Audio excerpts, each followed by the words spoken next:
Hello guys, ayan po pinapakita po ni ate yung river shell guys. Yan po malaki po yung laman niya. Binibenta niya po yan guys. Pero hindi po tayo bumili niyan guys. Ang binili po natin is yung isang tinda niya guys.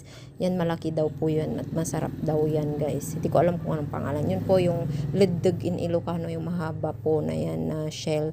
Yan guys ang binili ko po guys. Ledeg in Ilocano tawag namin dyan guys.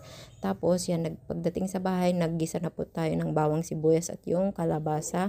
Latain natin yun guys. Tapos nalinisan na po rin po natin itong ledeg or shell na ito guys. Tinanggal natin yung dulo niya para mas madaling kainin or supsupin guys. Yan po. Tapos nilagay na rin po natin sa may kalabasa na may tubig. Nilagyan natin ng tubig. Hayaan nating malatayan guys. Tapos lagyan po natin ng gata para pampasarap guys. Yan. Pagkatapos nating ilagay lahat ng gata guys, lagyan po natin ng pechay. Pinaibabawan po natin ng pechay guys. Tapos hayaan po nating malata or maluto po yung mga ingredients natin guys. Timplahan na rin po natin ito guys. At hayaan po nating magmantika. Yan. Malapit nang maluto. Tara, kain po tayo guys. Please follow my page, react, comment, and share. Send stars na rin guys. Thank you. Bye-bye.